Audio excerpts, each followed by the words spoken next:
voor Refailov nu. De goal voor Refailov.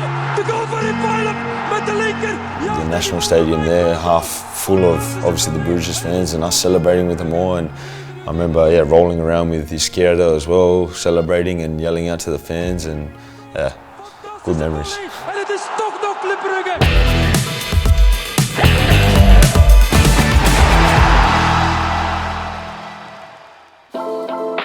It was the cup final there in Belgium, and I think it was at Mitrovic who scored. My vision was blocked. I think they got a pass and there was some defenders, and I remember Timmy Simons sort of being in and around also, and then he sort of shot to my left, I think. Yeah, obviously disappointing in the moment. I think back then as a more young and naive player, I would have been thinking, oh, the worst, you know, that they're going to come and the momentum and all this, but if it was myself in that scenario now, it's all about how you deal with those moments, you know. You get a bit of adversity, you get another challenge, you don't crumble to the pressure or whatever. It's like, you know, you cop it on the chin and you then go back to what you've learned in your career up until now to make sure that you respond well. And thankfully for ourselves, you know, Rafa had the best response in scoring the goal that he did. And what did you think when you heard Lior sign for Anderlecht? Yeah, it's a funny one. Like, you understand from the fans' perspective, you know, how that could not make them, you know, feel good about the scenario or then change their opinion of the player. He obviously made a decision based on what he felt was best for himself and his family, and you know, how can you, I guess, be upset about someone for doing that? But on the other hand, I can understand how painful that could have been for some or all fans. Thankfully, recently, you know, he was at Anderlecht there, and you know, me being a former Bruges player, we beat them in the quarterfinal of the Conference League, you know. So if he hadn't made the decision to go there, then that might not have happened, you know. But I guess that's my part for the Bruges fans, trying to help them out with the fact that he went there. Then, you know, I'll just remind him a little bit that Club Bruges is the bigger and better club.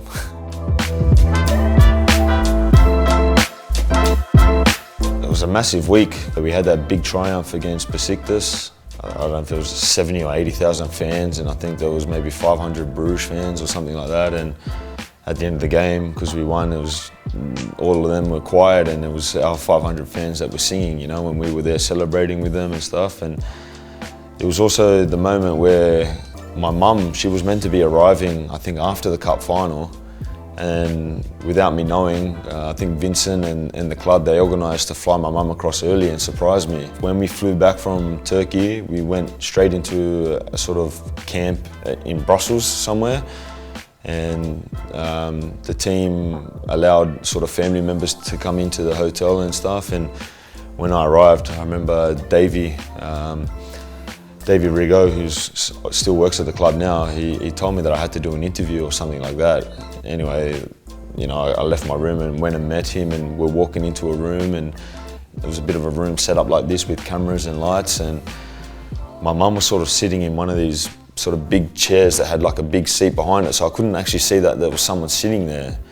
And then I just sort of, I turned around and then my mum was there, you know. And my memories of my time there, it was such a good change room. Everyone got on well with one another. And Victor Vasquez, he's still one of my really good close friends. Rafaelov as well, Thomas Munier as well, sometimes, you know, keep in contact with. Jose Izquierdo as well, played with him in a couple of clubs now as well. Brendan Enkele as well, we're still keep in contact with here and there. Bjorn Engels as well. You just wish the best for everyone. Once there were some rumors also in Belgian papers about Anderlecht wanting to sign you. Yeah. Was it ever on the line for you, or is your love for Bruges too big to sign for them? I mean, the interest was there, you know, from them, and the circumstances, like I said, I'd gone to Valencia and it hadn't quite worked out, and my career at that point was not a little bit in limbo, but I hadn't played in a while, and obviously I was trying to look at some solutions to go and, you know, get back playing again. And yeah, it was one that I was hoping that sort of wouldn't become where I'd have to make a decision, you know, because obviously I was getting a lot of messages from Bruges fans, and the last thing I wanted to do was obviously hurt them or whatever and whatnot. And then thankfully the Genk opportunity came up, and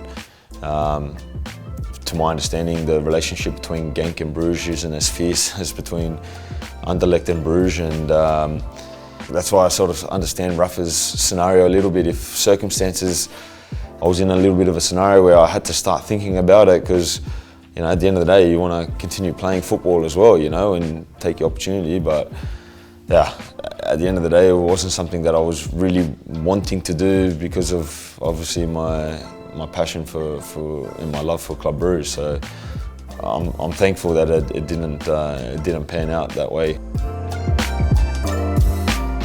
With Genk, you played also against Bruges as an opponent. How was that?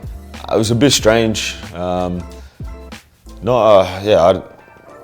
Just obviously coming up against players that I knew so well as well.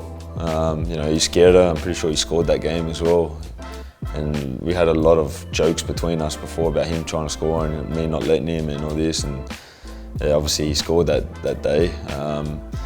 I grew up an Arsenal fan as well, and when I went to Brighton, you play against them, and it's like when you cross over that white line, at the end of the day, I'm trying to do everything I can to win for the team that I'm playing for, But obviously some teams I've got a lot more respect for than others because of my close connection to them, and Arsenal was one of them, and obviously Club Bruges was one of them as well. But yeah, I remember it being a little bit strange coming up against them.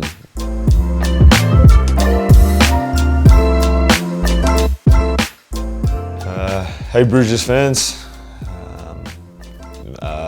Mathew Ryan here. You still remembered my song back then, and it was very special, just like it was every other time when I took the pitch as a Club Bruges player. And words can't express my excitement and happiness at being able to come back there and play in front of you all again.